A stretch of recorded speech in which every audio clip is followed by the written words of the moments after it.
बिस्मिल्लाहिर्रहमानिर्रहीम। अस्सलाम वालेकुम। मैं हूं सखी बादशाह और आप लोग देख रहे हैं एस बी ज़ूलॉजिस्ट। आज हम इंशाल्लाह लीथल फैक्टर का थर्ड पार्ट पढ़ेंगे, जिसमें हम पढ़ेंगे कि हमारे पास कंडीशनल लीथल फैक्टर क्या होता है और गैमेटिक लीथल फैक्टर क्या होता है।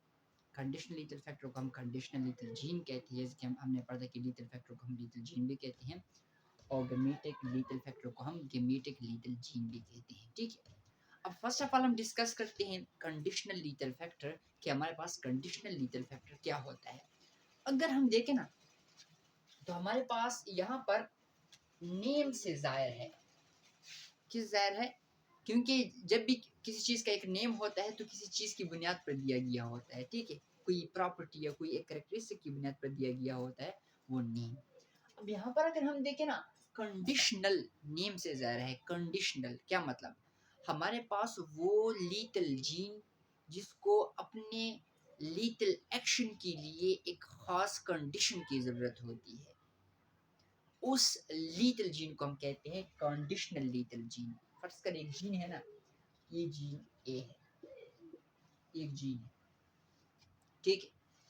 अब ये जीन लीथल जीन है, लेकिन इसको एक स्पेसिफिक कंडीशन की ज़रूरत है। इसको फर्ज करें, इसको 20 सेंटीग्रेड टेम्परेचर की ज़रूरत है, तब वो अपना लीथल एक्शन परफॉर्म करेगा। ये लीथल, एक लीथल जीन है, जीन ए एक लीथल जीन है, लेकिन अपने लीथल एक्शन को परफॉर्म करने के लिए उसे खास कंडीशन की ज़रूरत होती है, और इस लीथल जीन को फिर हम कहते हैं कंडीशनल लीथल जीन। इसके मैंने एग्जांपल दी थी, एक जीन है जो कि लीथल जीन है, अब ये तब तक अपना फंक्शन परफॉर्म नहीं कर सकता जब तक उसे 20 सेंटीग्रेड टेम्परेचर न मिले। जब मिलेगा तब वो अपना फंक्शन परफॉर्म करेगा। एग्जांपल हम ले लेते हैं बर्ले एंड मेज। इसमें एग्जांपल है, इसमें ये है, बर्ले की एग्जांपल हम ले लेते हैं। इसमें ये है कि क्लोरोफिल की प्रोडक्शन के लिए, क्लोरोफिल की प्रोडक्शन के लिए हमारे पास 19 सेंटीग्रेड या इससे ज़्यादा टेम्परेचर ज़रूरत होती है। जब ये टेम्परेचर होगा हमारे पास 19 सेंटीग्रेड या इससे ज़्यादा, तब हमारे पास क्लोरोफिल बनेगा और प्लांट क्या होगा, हमारे पास ग्रीन होगा, मींस नॉर्मल होगा। अगर ये टेम्परेचर, ये टेम्परेचर हमारे पास 8 सेंटीग्रेड से बिलो हो गया, या अगर 8 सेंटीग्रेड से बिलो हो गया, तो जो प्लांट बनेगा वो अल्बिनो बनेगा, मींस वाइट प्लांट होगा। क्यों? क्योंकि इसमें क्लोरोफिल की प्रोडक्शन होगी नहीं होगी। क्यों नहीं होगी? क्योंकि हमारे पास एक जीन है, वो अपना फंक्शन किस टेम्परेचर पर परफॉर्म कर रहा है, 19 सेंटीग्रेड या इससे एबो पर अपना फंक्शन परफॉर्म कर रहा है। कौन सा फंक्शन? क्लोरोफिल की प्रोडक्शन। अब हमारे पास इस जीन, ये हमारे पास टेम्परेचर क्या हो गया, हमारे पास 8 सेंटीग्रेड हो गया, थोड़ा सा कम हो गया, तो हमारे पास वो क्या प्रोड्यूस हो गया, अल्बिनो। ठीक है, अब आते हैं गैमेटिक लीथल एक्शन के। हमारे पास गैमेटिक लीथल फैक्टर क्या होता है, गैमेटिक लीथल जीन क्या होता है। नेम से जाहिर है, मैंने कहा जब भी किसी चीज को नेम दिया जाता है तो उसके कैरेक्टरिस्टिक की बुनियाद पर दिया जाता है। अब अगर हमें यहाँ पर देखें ना, गैमेटिक, हमारे पास वो जीन जो किसी गैमीट को इनकैपेबल बना देता है फर्टिलाइजेशन के लिए, उस जीन को हम कहते हैं gametic lethal gene. Some gene make gamete incapable of fertilization. First करिए एक जीन है, ये एक जीन बी है, ठीक है।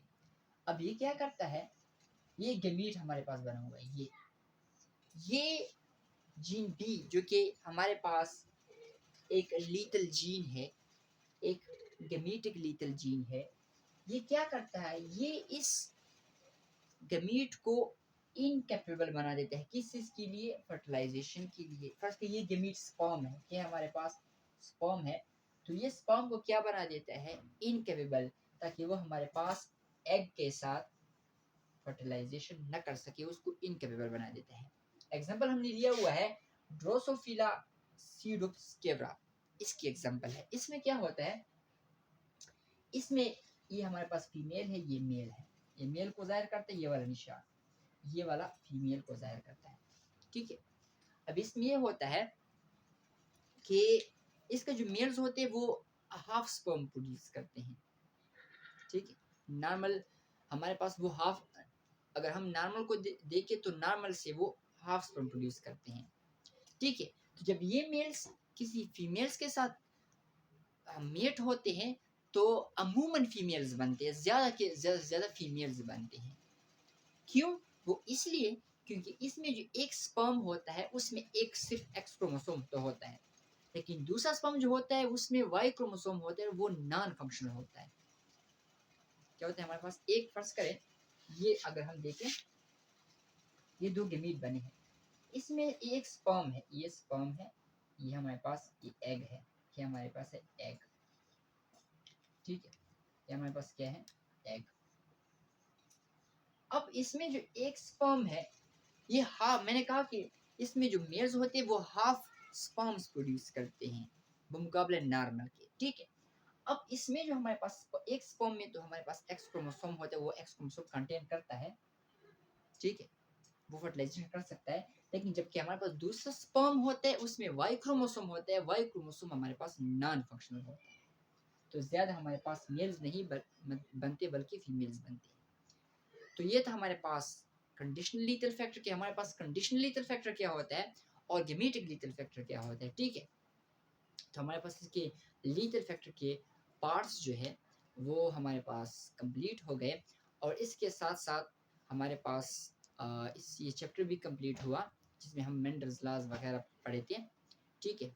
इंशाल्लाह अगले चैप्टर में दूसरे लेक्चर में हम इससे, हमारे पास जो अगला लेक्चर आएगा उसमें हम दूसरा चैप्टर स्टार्ट करेंगे, ठीक है। और उस चैप्टर की जो स्टार्ट है वो है क्रोमोसोमल थ्योरी ऑफ इनहेरिटेंस, इससे हम इंशाल्लाह स्टार्ट लेंगे। उम्मीद है सबको समझ आ गई होगी। तब तक के लिए अल्लाह हाफिज़।